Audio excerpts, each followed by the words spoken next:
Bonjour tout le monde, bonsoir à tous, j'espère que vous êtes en pleine forme et je suis très content de vous retrouver sur ce direct ce soir pour continuer notre série sur la fin des temps, sur la catastrophe. Est-ce que la fin des temps va être une catastrophe? C'est vrai que dans l'idée populaire apocalypse, les films qui ont été sortis, et à chaque fois qu'on utilise le mot apocalypse, on fait rimer ça avec catastrophe, cataclysme, les choses les plus terribles, mais c'est pas vraiment du tout, déjà c'est pas le sens du mot, et même la fin des temps, il y a vraiment aussi beaucoup de bonnes nouvelles dedans, et c'est ce que je voudrais montrer ce soir. Donc bienvenue à tous, et le thème de cette série c'est pourquoi je ne prêche pas la catastrophe imminente de la fin des temps comme le font plusieurs, et j'ai montré dans les épisodes précédents, surtout la semaine dernière, pourquoi c'était particulièrement contre-productif, et le fruit que le message tel qu'il est apporté, le contenu et la forme aussi de ce message, mais produit quelque chose qui est tout à fait contraire. Donc bienvenue ce soir, et on va avoir un épisode tout nouveau dans cette série sur justement Apocalypse. Qu'est-ce que c'est l'Apocalypse? Et on va lire plusieurs textes ensemble. Donc bienvenue à tous. Bienvenue à tous.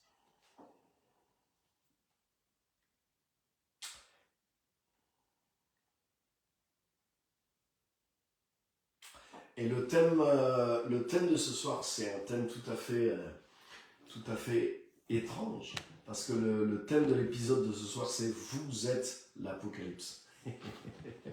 Le thème de ce soir, c'est « Vous êtes l'Apocalypse ». Nous sommes l'Apocalypse. Et je voudrais vous montrer pourquoi je dis ça, et que je ne suis pas hors de sens. Et on va lire un premier verset dans Romains chapitre 8 et au verset 19. Romains 8, 19. C'est un verset qui est bien connu et on va le lire ensemble. Donc bienvenue à tous ceux qui arrivent, tous ceux qui sont connectés.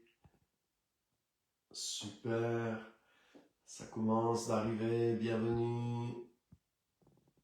Stéphanie, bienvenue. Bienvenue à tous, n'hésitez pas à partager en direct, comme ça fait venir les autres.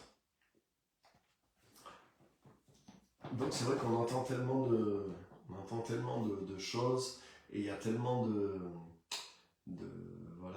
d'alarmistes, de gens qui sont alarmistes dans leur façon de présenter les choses, et c'est comme si chaque nouvelle actualité, on va chercher quel est le lien avec la fin des temps, avec la prophétie, et paf, il y a comme une espèce de buzz avec, et franchement des fois c'est même pas tiré par les cheveux, c'est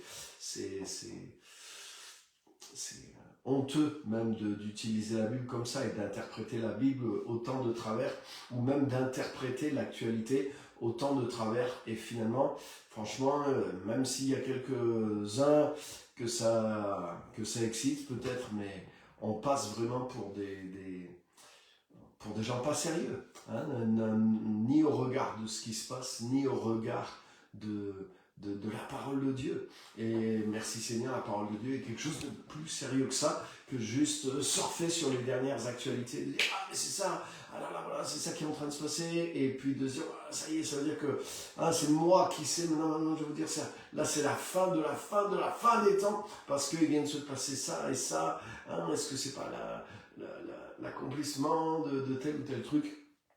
Donc vous savez, ça fait presque 40 ans que je suis en Christ, et je vous garantis que sans arrêt, j'ai vu ce genre c'est pas nouveau, hein, c'est depuis 40 ans, c'est la même chose, d'interprétation de l'actualité avec les Écritures, et toutes les choses que les gens se sont mis à crier, ouais, c'est ça, mais j'ai rien vu qui correspondait réellement. Et avec le temps, tous ces trucs-là, ça a montré que c'était alarmiste, mais ça a fait un petit peu de mousse mais c'est pas une interprétation sérieuse de la parole, et ça n'a pas porté un fruit dans le temps, ni pour rien, ni pour personne. Donc je voudrais essayer de, voilà, sans vous dire, ah oui, l'actualité, ce qui est en train de se passer en ce moment, la guerre en Ukraine, c'est l'accomplissement de Ézéchiel 39, Gog et Magog, c'est la Russie. Donc ça, je la connais, cette interprétation. Et puis, des fois, on se rend même pas compte que les choses sont même des fois carrément un peu politisées. Hein, parce que, par exemple, quand, quand je suis devenu chrétien, il y avait encore tout le bloc communiste. Et donc, il y avait cette tension perpétuelle entre les États-Unis et l'URSS à l'époque. Et donc, il y avait carrément des livres entiers hein, d'hommes de Dieu américains, mais qui ne se rendaient pas compte que leur interprétation elle était vachement basée sur leur vision politique du monde. Hein, et pour eux, l'Amérique, c'est le peuple de Dieu. Et puis, à l'époque, l'URSS, mais c'était le diable en personne. Donc, moi j'ai lu des livres ou entendu des interprétations dans lesquelles on voyait que... Ouah, excusez-moi mon téléphone.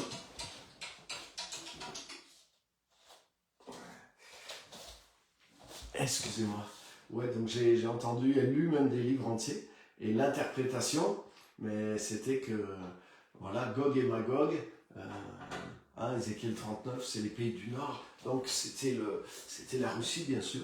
Et puis la Russie, l'URSS à l'époque, comme elle représentait véritablement tout un bloc. Voilà, donc c'était là, c'est sûr, c'était l'Antichrist. Et Dieu allait venir au secours des États-Unis pour ratatiner l'URSS. Donc je caricature un petit peu, mais c'est un petit peu ça. Et tout ça n'a pas eu d'avenir parce que, à la surprise de tout le monde, mais le bloc de l'URSS, c'est complètement éclaté. Et ça, par contre, ça, c'est sûr que ça, oui, c'était vraiment quelque chose pour que des millions de chrétiens priaient pour ça, et qui s'est passé sans le secours de l'armée, sans le secours politique, et ça a été quelque chose d'extraordinaire. Hein, tout ce qui a été démantelé, et qui a permis, entre autres, en tout cas, à des millions de chrétiens persécutés dans beaucoup de pays, à l'Est, de retrouver la liberté, d'amener l'évangile aussi qui a pu pénétrer dans ces pays, etc., etc., etc. Mais le scénario s'est pas du tout passé comme tous les messages alarmistes qu'on entendait et qui étaient en réalité influencés plus par la politique, une vision politique des choses que par la révélation biblique et du Saint-Esprit, par une vision un peu personnelle des choses, et humaine, vraiment humaine, et ça se ressentait. Et je voudrais vous dire que beaucoup de choses qu'on entend et que vous entendez aussi dans les réseaux, même dans les livres, des fois sur la fin des temps, mais c'est le même niveau d'interprétation des événements, mais aussi des Écritures aussi. Donc, non, c'est pour ça que, personnellement, voilà, j'ai une autre vue sur ces choses-là aussi, et je ne prêche pas ce catastrophisme de la fin des temps de façon alarmiste pour produire la peur chez les chrétiens. Donc, je voudrais vous montrer ce soir, donc bienvenue à tous ceux qui nous ont rejoints, et je voudrais vous montrer ce soir dans ce thème bizarre que vous êtes l'Apocalypse. Donc on va lire Romains 8, 19. Donc je vous lis Romains 8, 19 qui est un verset tellement puissant, et surtout que dans le chapitre 8 des Romains, pour remettre dans le contexte. Donc bonjour à tous ceux qui sont là. Bonjour Florence, Georges, Anna, Marfredi, Hola, Pastor. Hola Anna, et bienvenue à tout le monde. Yvan, ouais, bienvenue à tous. Et tous ceux qui arrivent, si je vous dis pas bonjour, c'est que je suis pris par mais vous êtes les bienvenus. Donc Romains 8, 19, dans le chapitre 8 des Romains, c'est tout l'accomplissement. C'est-à-dire que Paul est en train de montrer qu'est-ce que Jésus est venu faire, la bonne nouvelle, et il est en train de révéler tout l'évangile, chapitre 1, 2, 3, jusqu'au chapitre 8. Et le chapitre 8, c'est une conclusion déjà de tous les chapitres précédents. C'est l'aboutissement, voilà, un des aboutissements de l'œuvre de Christ. Il y a beaucoup de choses qui sont les conclusions dans le chapitre 8. Et au verset 19, parmi ces conclusions, voilà ce qu'il dit. Et je vous le lis dans cette version qui est Osterwald. En effet, la création attend avec un ardent désir que les enfants de Dieu soient manifestés, car ce n'est pas volontairement que la création est assujettie à la vanité, mais c'est à cause de celui qui l'y a assujettie, dans l'espérance qu'elle aussi sera délivrée de la servitude de la corruption pour être dans la liberté glorieuse des enfants de Dieu. Waouh! La version Louis II, elle dit « Aussi la création attend-elle avec un ardent désir la révélation des fils de Dieu. » Et le mot « révélation » qui est là, la création attend avec un ardent désir la révélation des fils de Dieu. C'est le mot apocalypsis, autrement dit le mot apocalypse. Donc si on lisait, comme on a traduit le titre du livre de l'Apocalypse, qui est le mot révélation, mais si on le lisait comme ça dans cette, pas une traduction, mais une translation, je ne sais plus le mot exact, mais on devrait dire aussi la création attend-elle avec un ardent désir l'apocalypse des enfants de Dieu, l'apocalypse des fils de Dieu, la manifestation, la révélation. C'est pour ça que je dis dans ce thème que vous êtes l'apocalypse, nous sommes l'apocalypse. Et la fin des temps, mais il y a quelque chose de la fin des temps qui est là dans ce verset et qui est vraiment fort, les amis. C'est que toute la création elle-même, elle attend avec un ardent désir la révélation des fils et des filles de Dieu, l'apocalypse, le dévoilement, c'est le sens du mot, dévoilement d'une réalité qui n'est pas apparente, qui n'est pas visible, mais qui est présente déjà.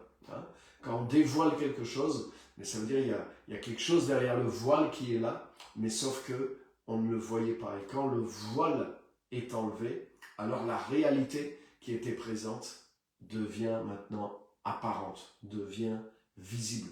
Et c'est le sens du mot apocalypse. Ça ne veut pas dire catastrophe, ça ne veut pas dire destruction, ça ne veut pas dire massacre, ça ne veut pas dire fin du monde. Apocalypse veut dire dévoilement, veut dire révélation. Et là, c'est le mot apocalypse qui est dans ce texte. Donc toute la création, les amis, elle attend avec un ardent désir. C'est pas elle espère, mais elle attend. Ça veut dire que ça va arriver. Ça veut dire que c'est ce qui va se passer. Ça veut dire que c'est ce qui va se produire, qui est prévu dans le plan de Dieu. La création attend l'apocalypse, mais l'apocalypse qu'elle attend, c'est pas la destruction, c'est pas la fin du monde, c'est même pas non plus seulement le retour de Jésus, mais c'est l'apocalypse des fils et des filles de Dieu. C'est-à-dire, elle attend le dénouement, elle attend sa rédemption, elle attend son changement à cause de la manifestation des fils de Dieu. C'est de cette manifestation que la création entière attend son changement, le changement qu'elle espère, le rétablissement qu'elle espère. Waouh! Ça c'est énorme, les amis. On a vu les autres fois, on a vu que dans la prophétie biblique, la fin des temps qui commence avec la venue du Messie, mais dans cette fin des temps, oui, il y a des jugements, mais il y a surtout, le but de tout ça, c'est le rétablissement des choses dont a parlé tous les prophètes, le rétablissement même de toutes choses. Et on a vu la fois précédente comment quand Jésus arrive, les temps du Messie commencent. Donc les temps de la fin commencent, le temps d'une action nouvelle, d'une phase nouvelle de l'action du plan de Dieu sur la terre a commencé. Et Jésus le confirme en commençant à prêcher, le temps est accompli. Le temps est arrivé et le royaume de Dieu est là. Le règne de Dieu maintenant est là et vous pouvez rentrer dedans et il est en train de se manifester sur la terre. Et rappelez-vous que Jésus à annoncer, démontrer, enseigner, former, prêcher ce message du règne de Dieu qui était là comme une réalité présente. Hein, et il disait, allez pas courir dans tous les sens. Hein, parce que le temps viendra où on vous dira, ah oui, le royaume de Dieu est là-bas, le règne de Dieu est ici. Et Jésus leur dit, ne faites pas ça. Parce que le règne de Dieu, il est déjà au milieu de vous. Wow. Et c'est exactement ça aussi. Hein, le message catastrophiste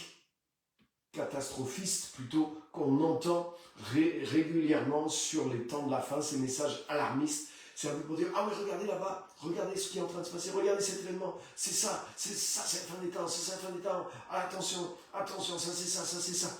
Mais Jésus dit, le royaume de Dieu, et c'est sur ça qu'il faut fixer nos yeux, c'est pas sur telle ou telle catastrophe, ou tel jugement, où le diable est en train de faire ça, ah là là, c'est terrible, le diable est en train de faire ça, le diable, on n'est pas là pour annoncer les œuvres du diable, on n'est pas là pour magnifier les œuvres du diable, on n'est pas là pour avoir le discernement des œuvres du diable, on est là pour avoir le discernement de l'œuvre de Dieu, mais surtout pour vivre et accomplir les œuvres que Dieu a préparées d'avance pour nous. Pourquoi? Parce que, diable ou pas diable, les amis, le sort de la création, il est lié à la manifestation, à la révélation, c'est-à-dire à l'apocalypse des fils et des filles de Dieu, c'est-à-dire à votre manifestation et à ma manifestation dans le monde. Alléluia! Donc, waouh, c'est pas le moment de se faire peur avec ce que le diable fait dans le monde, avec les malheurs qu'il y a dans le monde. On sait tout ça, mais la solution, une part de la solution en tout cas, elle est à l'intérieur de nous et elle a besoin d'être dévoilée et d'être apocalypsée, d'être révélée. Et je voudrais nous dire ce soir, c'est que les premières personnes qui ont besoin de cet apocalypse nous concernant, mais c'est nous-mêmes. C'est nous-mêmes qui avons besoin d'une prise de conscience que, comme dit Paul, nous sommes porteurs de ce trésor. Comme dit Paul aussi, celui qui par la puissance qui agit en nous peut faire infiniment au-delà de ce que nous demandons et de ce que nous pensons et de ce que nous imaginons. À lui soit la gloire dans toutes les générations et par l'Église en Jésus-Christ. Donc ça veut dire que dans toutes les générations, Dieu veut travailler par sa puissance dans l'Église, au travers de l'Église, au-delà de ce que nous pouvons penser ou imaginer. Donc, waouh, nous avons besoin d'avoir une révélation déjà de ce dont quoi nous sommes porteurs, du trésor et de la capacité de ce qu'il y a à l'intérieur de nous pour notre environnement. Et bien sûr, c'est pas les quelques personnes qui vont entendre ce message à elles toutes seules, qui vont amener la restauration de toute la création. Mais je voudrais vous dire qu'aujourd'hui aussi, il peut y avoir peut-être plein de mauvaises nouvelles sur la Terre, mais je voudrais vous dire aujourd'hui aussi qu'il n'y a jamais eu autant d'enfants de Dieu dans le monde. Déjà, c'est énorme. Déjà, la population mondiale est énorme et on n'a jamais été aussi nombreux. Mais même en proportion, il n'y a jamais eu autant de gens qui connaissent véritablement Christ, de fils et de filles de Dieu, avec la puissance du Saint-Esprit, avec la connaissance de la parole, avec les dons, les miracles, avec l'amour, avec la richesse de l'enseignement, etc., etc., etc. Donc ça va continuer de grandir, mais ce que Jésus et les prophètes ont annoncé est en train de s'accomplir. Et pas, je ne parle pas du catastrophisme justement, je parle de la marée montante, du règne de Dieu, de la multiplication des fils et des filles de Dieu sur la terre, et de la sagesse de Dieu maintenant, pour les envoyer, les placer stratégiquement dans le monde, pour conquérir et pour pouvoir amener cette rédemption que la création entière attend, qui ne va pas venir de l'argent, qui ne va pas venir de la sagesse humaine simplement, mais qui va venir de la manifestation, de la révélation des filles et des fils de Dieu que nous sommes. Amen. Donc ça, waouh, c'est déjà un point fort, les amis. Donc, waouh, c'est quelque chose auquel on doit vraiment être éveillé. Donc, apocalypse, fin des temps, veut pas dire catastrophe, veut dire nous sommes en train de progresser. Veut dire, nous sommes en train d'amener ce que la création attend. Hein? Parce que la création n'a pas été soumise volontairement à la vanité, c'est-à-dire à la corruption, c'est-à-dire à quelque chose qui est inférieur, à quelque chose qui ne porte pas le fruit, le résultat, la gloire, quelque chose qui fonctionne en dessous de son potentiel et qui est asservi à quelque chose d'inférieur. Mais c'est exactement ça. Et il est dit que la création elle-même, elle est assujettie à la vanité, non pas de son propre gré, mais à cause de celui qui lui a soumise. Et c'est pas Dieu dont il est question. C'est pas Dieu qui a rabaissé la création, mais c'est Adam et Ève qui étaient les maîtres de la création et en eux-mêmes se désolidarisant de Dieu, en s'éloignant du Créateur. Mais ils sont tombés et ils ont entraîné la création dans un dérèglement, un désordre, dans la chute également. Et c'est pour ça que ce que Dieu a prévu de faire, c'est en restaurant l'être humain à son image et en le rétablissement dans son fonctionnement de départ, mais l'influence maintenant de cette humanité nouvelle sur le monde, mais va ramener aussi le monde à s'affranchir de la vanité. Mais c'est ce qui est écrit. Hein. Il est dit, dans la création, elle est dans l'attente, qu'elle aussi, comme l'homme. Elle sera délivrée de la servitude de la corruption pour être dans la liberté de la gloire des enfants de Dieu. Waouh!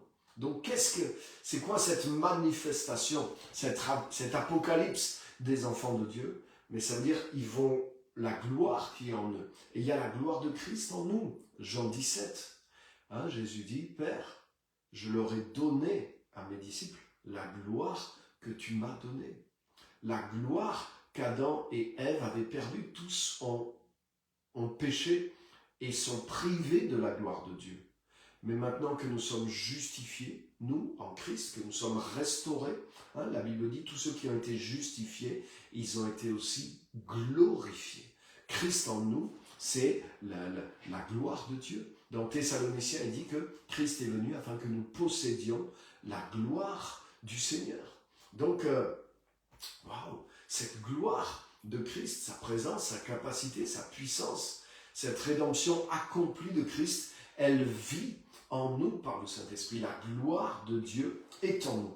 Et cette gloire, elle va amener la liberté, quand elle va être manifestée, quand nous allons manifester cette gloire, nous allons agir à partir de cette gloire, hein, à partir des valeurs divines, à partir des vertus divines, à partir du caractère de Christ, à partir de sa sagesse, en travaillant avec son amour, en œuvrant, en nous mettant ensemble et en travaillant pour la restauration, mais de tous les domaines de la société qui se sont effondrés dans la chute et qui sont entre les mains des mauvaises personnes et dont certains, effectivement, hein, c'est des démons qui tirent les ficelles derrière. Ça, c'est sûr, c'est certain, mais il n'y a rien de nouveau depuis ça.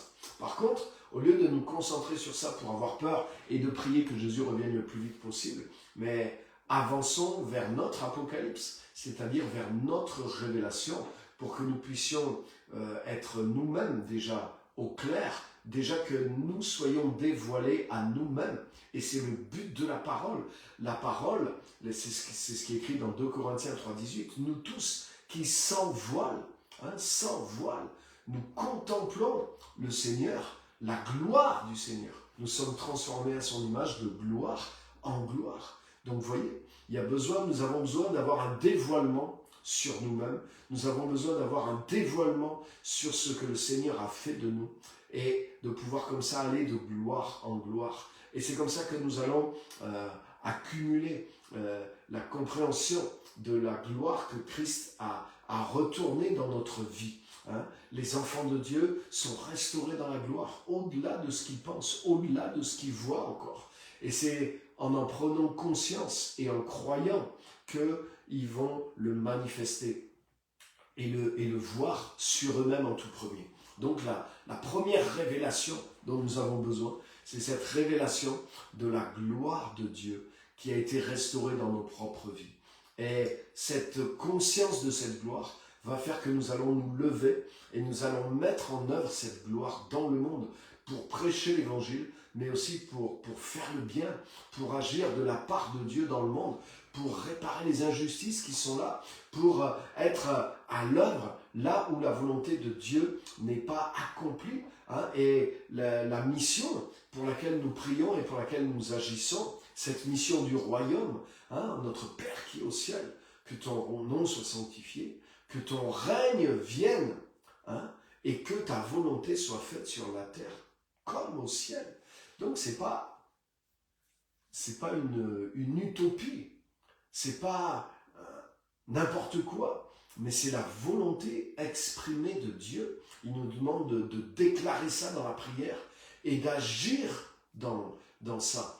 Juste après, là on est dans Matthieu 6, 6 à 9, mais au verset 33, Jésus nous dit, mais vous ne faites pas comme les gens du monde qui ne connaissent pas Dieu et qui se préoccupent et qui ne travaillent que pour leurs besoins personnels, mais vous cherchez d'abord le règne de Dieu et le reste vous sera donné. Autrement dit, vous, votre priorité doit être de travailler pour le royaume de Dieu, pour établir ce règne de Dieu sur la terre. Waouh! C'est-à-dire pour que sa volonté soit faite sur la terre comme au ciel. Donc, avec la gloire que nous avons, et avec le nombre que nous sommes et les moyens que nous avons, moyens humains, moyens, tous les moyens que nous avons, matériels ou purement spirituels, mais d'ailleurs, c'est nous qui pensons que les dons, que seul le parler en langue ou la prophétie sont des dons spirituels. Mais en réalité, même nos capacités manuelles sont des dons spirituels. Parce qu'une fois que tout ça est dans les mains du plan de Dieu, dans sa volonté, et que nous travaillons en combinant toutes ces choses, les dons dits spirituels et les dons et talents naturels que Dieu a mis dans notre personnalité, une fois que nous travaillons avec toutes ces choses dans nos appels, mais il y a une convergence, il y a une synergie qui libère justement la gloire de Dieu sur notre monde, sur notre environnement et qui produit une révolution. La lumière brille et les ténèbres sont obligées de partir. Les valeurs, les principes du royaume de Dieu se mettent à prendre possession des choses, à dominer et à manifester la gloire de Dieu, à établir la gloire de Dieu, à établir la volonté de Dieu dans un endroit, en sorte que maintenant, là dans cet endroit dans lequel je travaille, mais maintenant c'est la volonté de Dieu, elle est faite comme au ciel.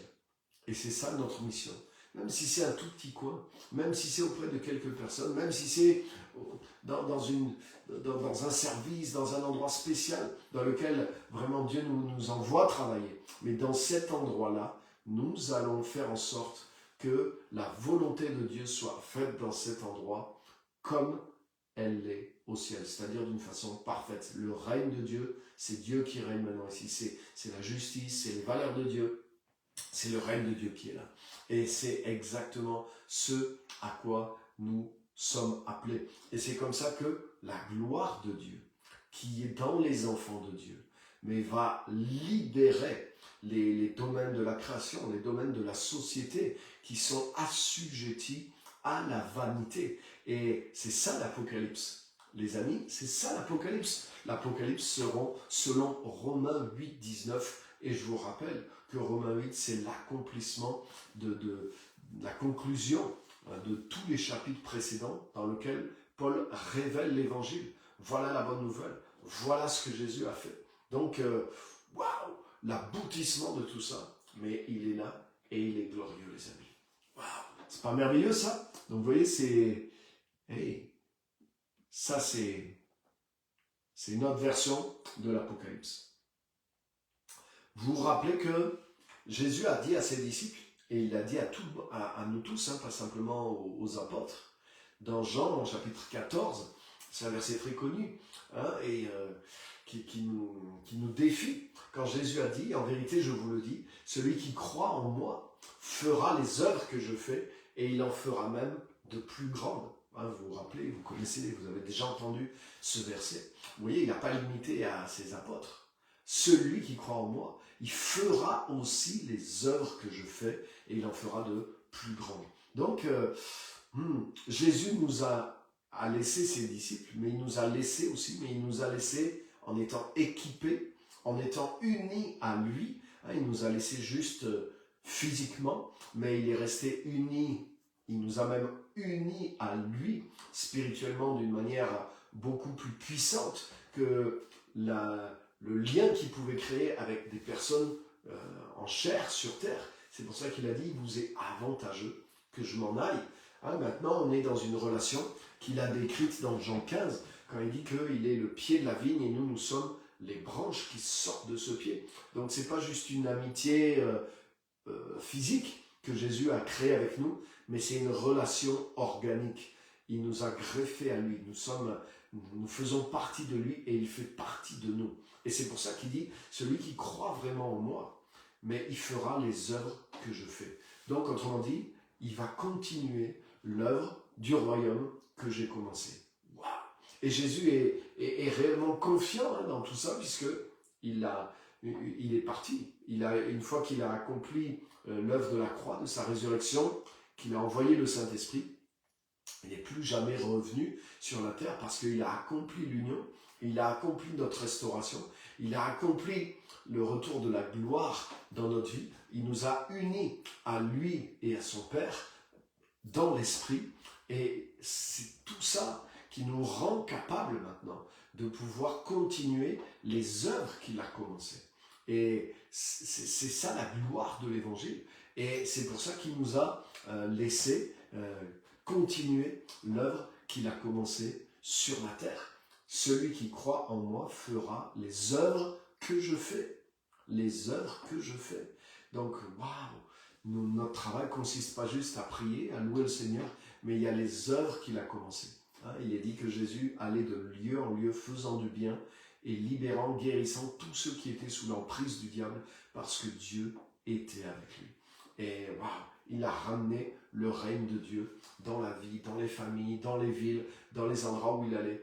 Et il a dit à ses disciples, maintenant toute autorité m'a été donnée, donc allez et faites des nations mes disciples. Faites des nations mes disciples. Autrement dit, ramenez le règne de Dieu sur les nations. Amenez l'influence du royaume de Dieu dans les nations. Ramenez la justice, la droiture, l'intégrité, la foi, la compassion, l'amour, le partage. Tout ce qui est dans le royaume, ramenez-le dans les nations.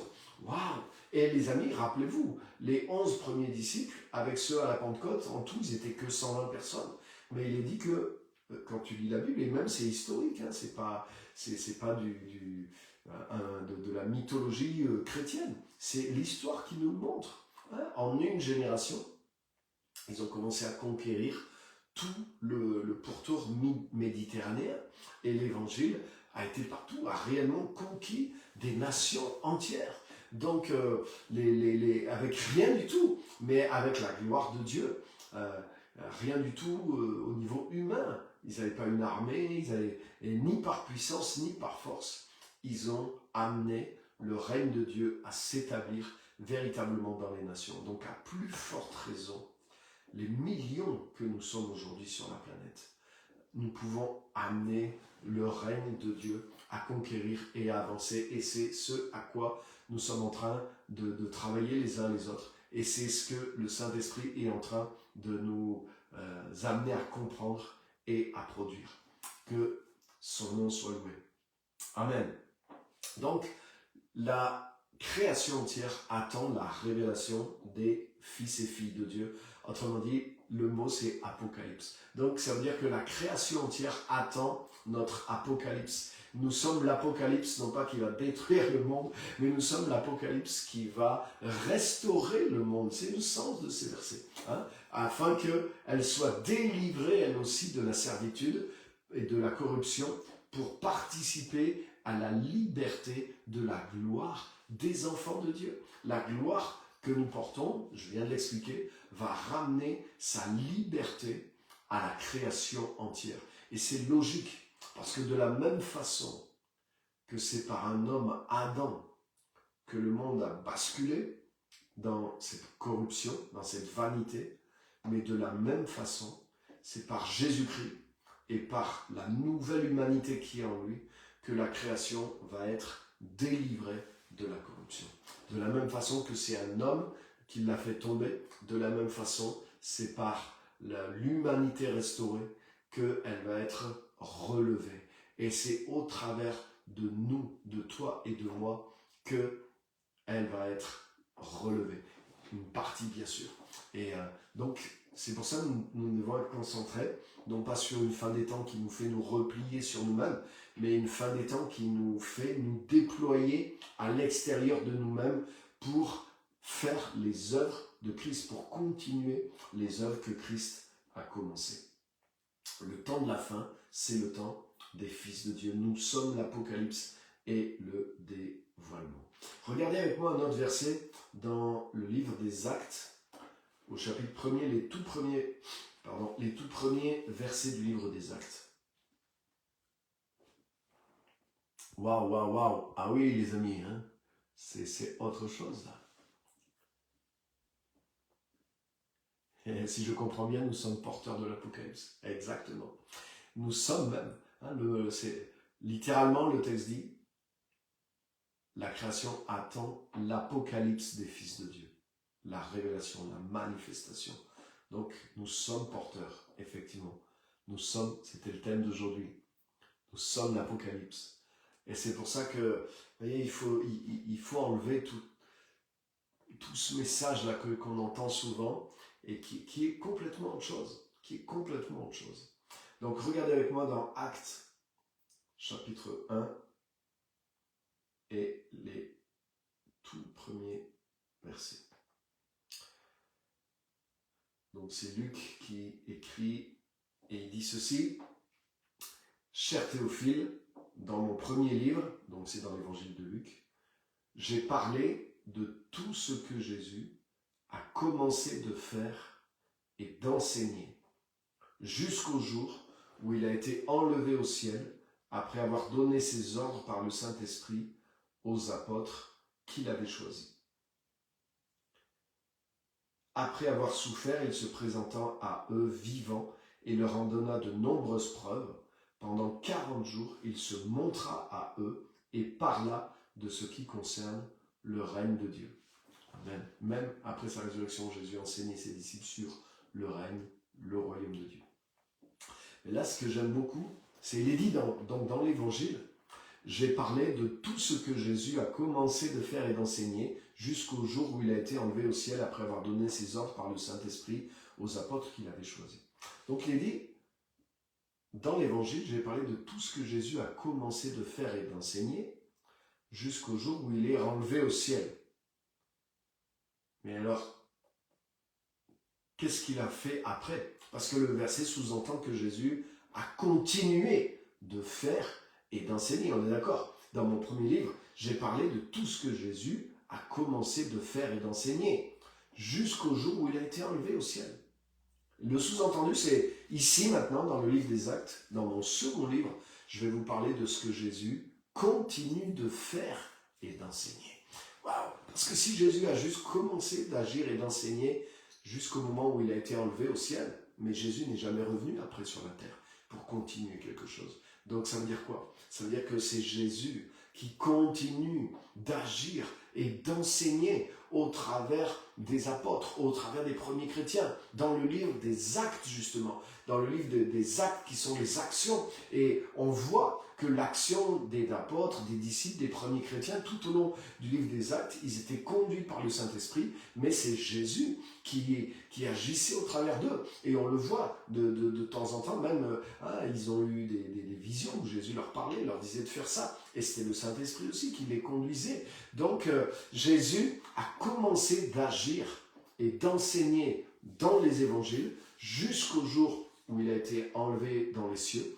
Mais bien sûr, le sous-entendu, c'est que maintenant Jésus continue d'agir et d'enseigner par son Saint-Esprit qui vit à l'intérieur de nous. Et c'est pour ça qu'il dit, celui qui croit en moi fera les œuvres que je fais, pas les œuvres que j'ai faites.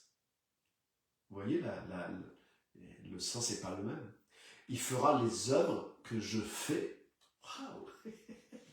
Il parle au présent. Jésus est en train de faire. Jésus n'est plus présent en tant qu'homme, physique comme nous, sur terre. Mais pourtant, Jésus est en train de faire. Il est en train d'agir. Et il dit, celui qui croit en moi, il fera les œuvres que je fais. C'est-à-dire, waouh, il sera avec moi. Il sera mon partenaire et mon instrument en même temps. Des choses que je fais. Waouh! Et ça, c'est merveilleux. Voilà ce que Jésus a commencé de faire et d'enseigner dans les évangiles. C'est lui qui dit ça. Et maintenant, je vous présente mon nouveau livre, le livre des Actes. C'est Luc qui dit ça. Sous-entendu dans lequel Jésus continue maintenant, mais sous une autre forme, parce qu'il n'est plus là en chair, mais par son esprit et au travers des siens.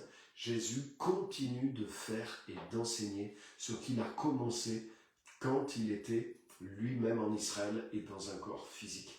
Et effectivement, son œuvre s'est pas rapetissée, mais son œuvre s'est déployée. Jésus n'a été actif et n'a enseigné que sur le territoire d'Israël, mais les disciples ont commencé à agir dans le monde entier. Et on voit comment les miracles, les mêmes miracles que faisait Jésus, se sont reproduits au travers des apôtres. Et aujourd'hui, on voit la même chose. On voit la même chose se déployer, même nous ici, à Clermont-Ferrand, en Auvergne, dans le Puy-de-Dôme, notre petit patelin, mais on voit régulièrement, chaque semaine, on a des guérisons, on a des gens guéris, on a des démons qui sont chassés, on a des gens qui découvrent Christ, qui ont la révélation de qui est Jésus, qui reçoivent, qui sont en contact.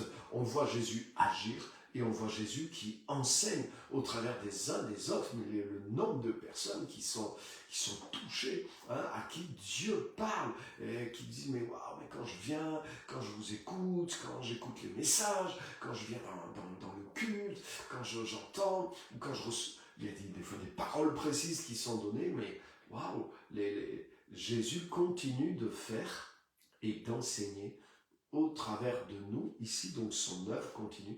Et si nous croyons en lui, c'est ce qu'il a dit, mais celui qui croit en moi, il fera les œuvres que je fais. Autrement dit, mais vous voyez cette association, c'est même, il n'y a pas de mot pour dire, c'est même plus qu'un partenariat, et c'est pas non plus être juste un outil, il fera les œuvres que je fais. Ça veut dire, on fait la même chose tous les deux. C'est-à-dire, Jésus continue de faire par moi, par toi, mais toi, tu fais aussi ce que Jésus faisait. C'est-à-dire que Jésus ne nous enlève pas notre personnalité ou notre désir.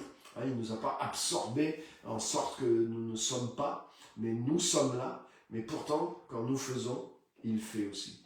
Donc, c'est ça la force de cette union qui existe et qu'il a créée entre nous et lui et qui est tellement extraordinaire.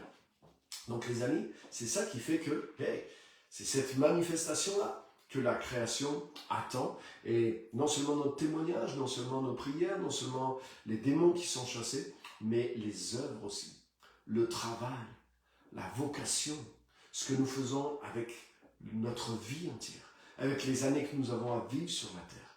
Nous pouvons nous engager et dans le but de Dieu pour notre vie, et là amener cette gloire d'une manière constante, jour après jour, avec intensité, avec réellement notre profession, notre travail, notre vocation, amener des structures à changer, amener des corporations à revenir à Christ, ramener la culture à revenir vers ce qui est le Christ. Et c'est ça, ramener le règne de Dieu dans le monde, les amis. Et ça, nous pouvons le faire parce que nous sommes habilités par l'Esprit de Dieu. Et c'est pour ça que, vous voyez, c'est tout le contraire, tous ces messages alarmistes qu'on entend sur la fin des temps. Mais comme je disais la semaine dernière, ça nous dit, puisque tout est foutu, mais ça ne sert à rien. Alors ça ne sert à rien de venir. Mais alors pourquoi la Bible dit que la création entière, elle attend, c'est pas dit qu'elle attend sa fin avec l'Apocalypse. Elle attend sa délivrance. Et l'Apocalypse qu'elle attend, c'est pas celle d'une catastrophe, mais c'est l'apocalypse des fils et des filles de Dieu. C'est-à-dire la manifestation, c'est-à-dire le salut de la création. Il est caché à l'intérieur de nous. C'est nous qui détenons le salut de la création, le redressement de la création. Et ce n'est pas nos prières simplement qui vont faire ça, mais c'est notre action. C'est en libérant ce pouvoir qui est en nous, en libérant les appels qui sont en nous, en libérant les dons que nous pensons être naturels et les dons spirituels qui sont en nous. Peut-être je vais faire une autre série sur ces choses-là aussi, pour vous montrer. Mais il y a une convergence entre ce que nous sommes et les dons spirituels.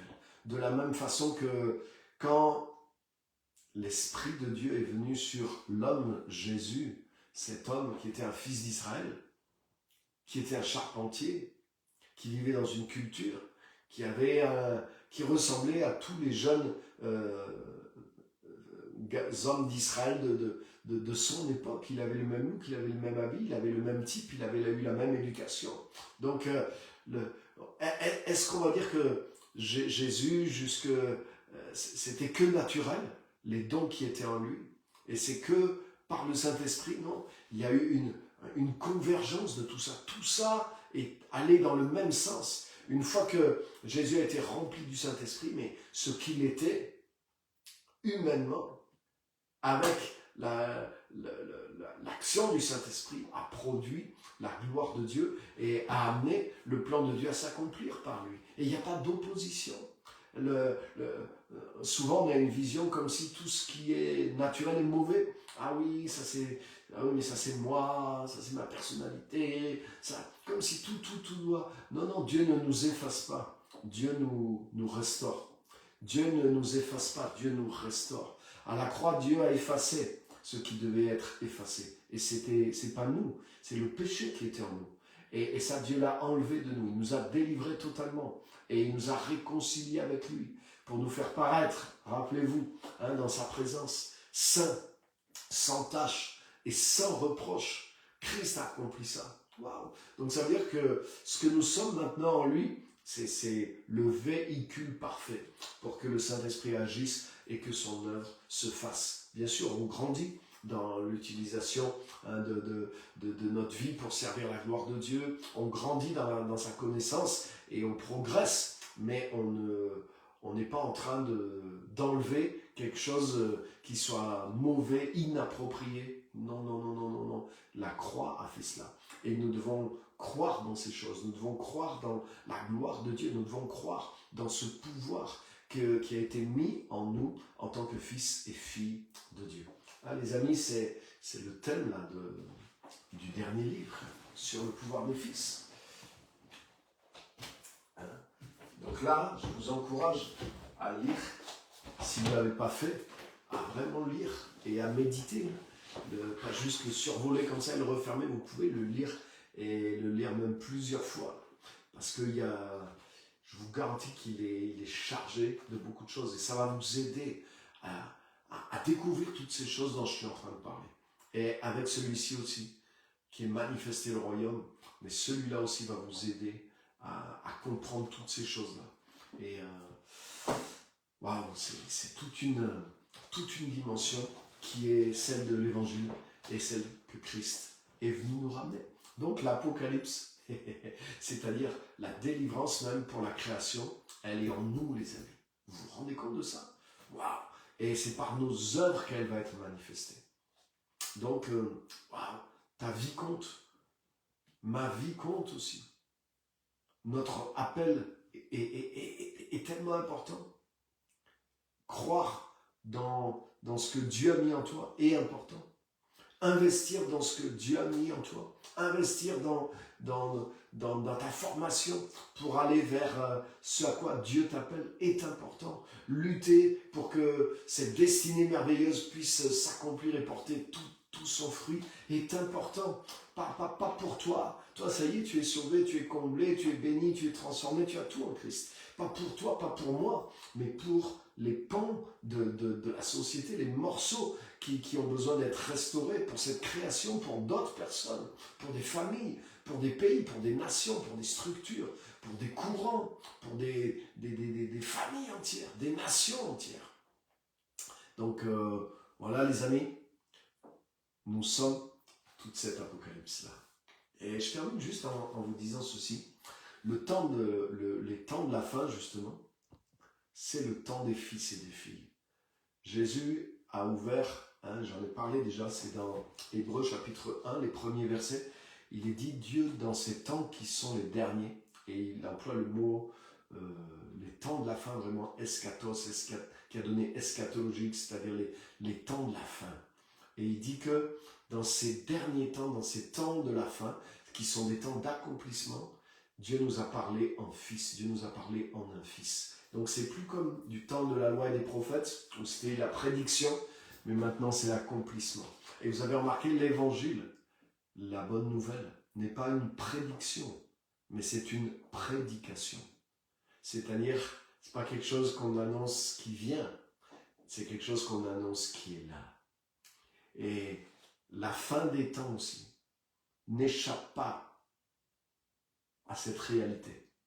Même s'il y a certaines choses qui vont arriver, attention. Attention de ne pas nous découper, à nous détacher à ce point de l'évangile, que l'évangile devienne une prédiction. Ah, il va se passer ceci, il va se passer cela. Et c'est dans le futur que les choses vont arriver. Non, l'évangile n'est pas une prédiction. L'évangile est d'abord une prédication. L'évangile n'est plus une prophétie. L'évangile est un accomplissement. L'évangile, c'est une bonne nouvelle. Ça veut dire c'est une actualité, dans le sens de c'est une nouvelle. Ça veut dire c'est l'actualité. Tu as entendu la nouvelle, tu as entendu les nouvelles, tu as entendu les news.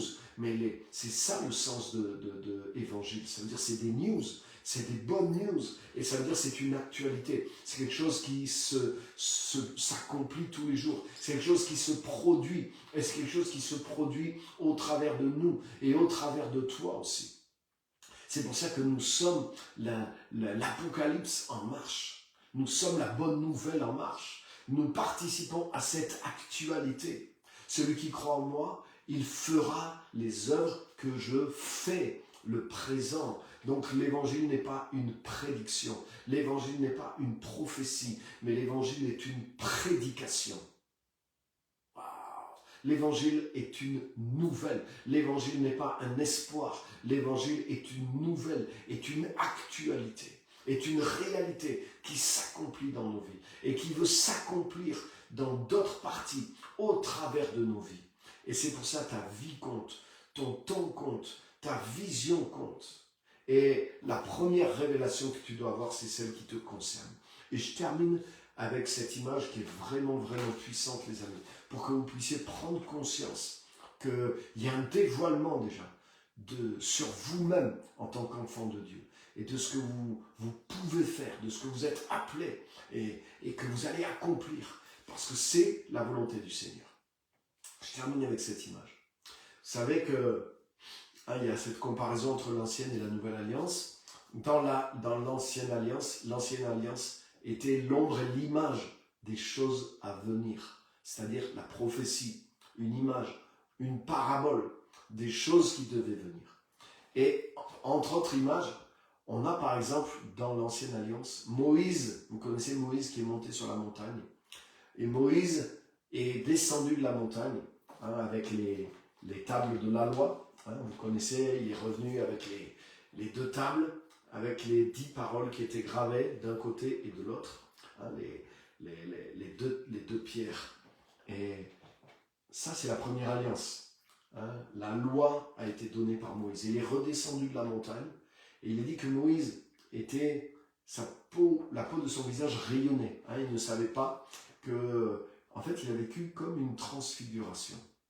Et il est redescendu avec cette transfiguration qui est l'image aussi et la prophétie de celle qui allait arriver dans le Nouveau Testament et qui nous concerne tous, dont parle Paul dans 2 Corinthiens 3 et Romains 12. Donc ça, c'est tout un sujet aussi énorme, les amis. Mais regardez juste l'image que je veux vous montrer. Moïse est l'image de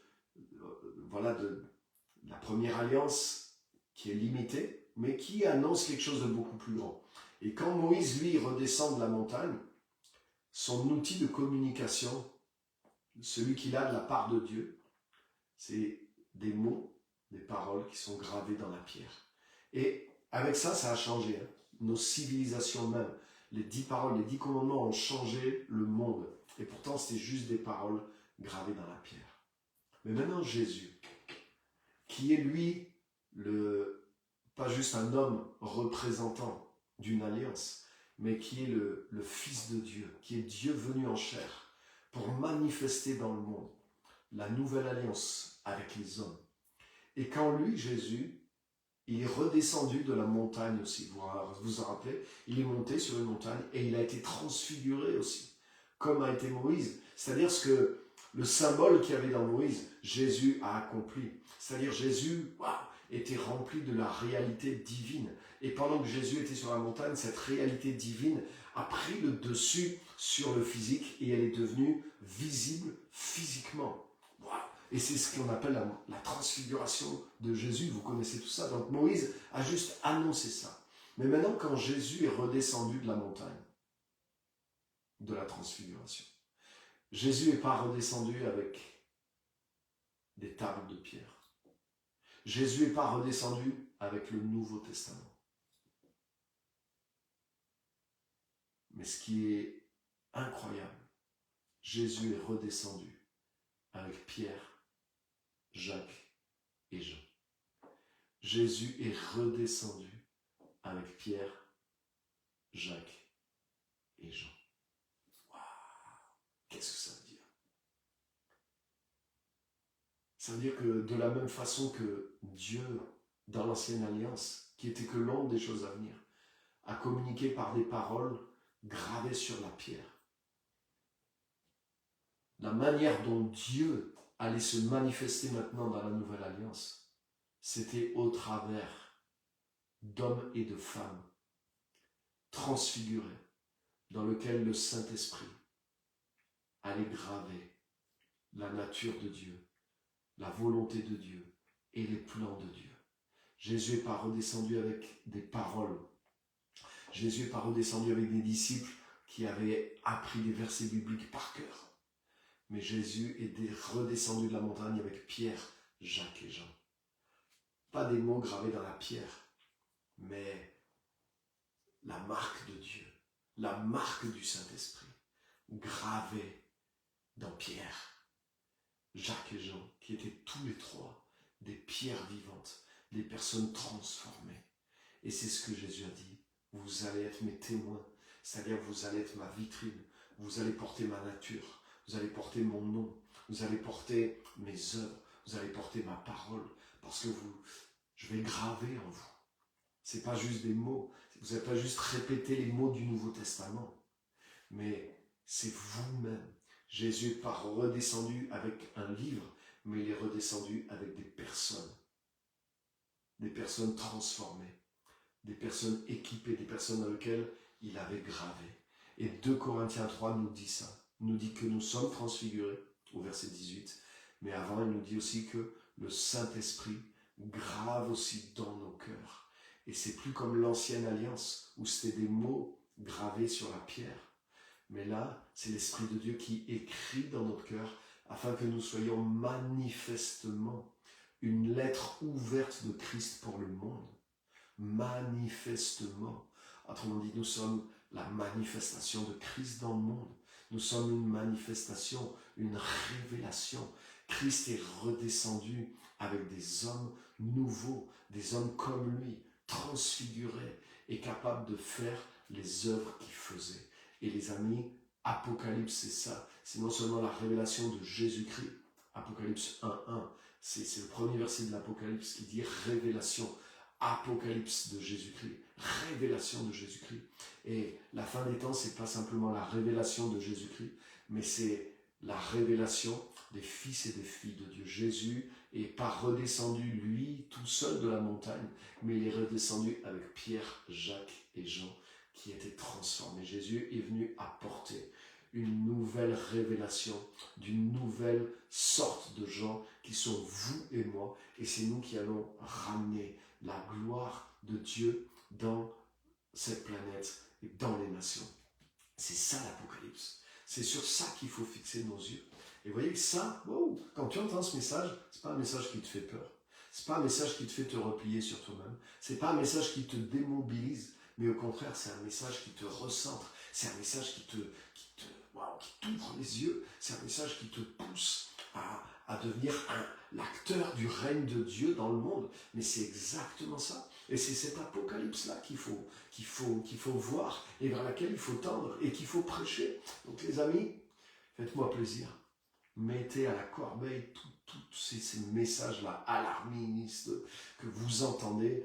Pesez-moi tout ça. Regardez le fruit que ça porte en vous, autour de vous. Hein, et vous croyez que c'est avec ça même que vous allez gagner les gens du monde aussi? Mais au contraire. Hein, vous avez vu, c'est l'effet contraire. Donc en tout cas, voilà. Nous sommes l'Apocalypse. Vous êtes l'Apocalypse. Que Dieu vous bénisse. Merci de partager en masse ce message. Parce que on n'entend pas assez. Et on n'entend pas beaucoup ce message sur la fin des temps. Et waouh, ce message-là, c'est celui-là qui produit le vrai réveil. Parce qu'il produit une prise de conscience, une révélation sur soi, une révélation sur notre destin. Mais c'est un message aussi qui nous met à l'œuvre. C'est un message qui libère aussi notre leadership dans le monde. Tandis que l'autre message, ah ben là, l'Antichrist arrive. Oh là là, le diable fait encore ça. Ah, il faut beaucoup prier. Heureusement, Jésus va venir nous délivrer. Donc là, on est comme des pions entre les mains du diable. Ou quand Jésus reviendra, on est comme si on compte pour rien, comme si on n'a aucune part à jouer, aucune responsabilité à prendre, juste à avoir peur, à prier. Non. C'est contraire à la pensée de Dieu. Et oui, Romains 8,19, je suis désolé. Il faut l'enlever de votre Bible, hein, si vous croyez à un scénario comme ça. Parce que là, il dit que la création attend. Elle n'attend pas la destruction, elle attend la révélation des fils de Dieu. Pourquoi? Pour participer à la gloire des enfants de Dieu, parce que c'est là qu'elle va être délivrée de la corruption. Waouh! Donc il y a un dénouement pour le monde qui vient de nous, des enfants de Dieu. Et c'est Apocalypse, révélation des fils et des filles de Dieu. Que Dieu vous bénisse, méditez et partagez sur ce message. Merci à tous, que Dieu vous bénisse.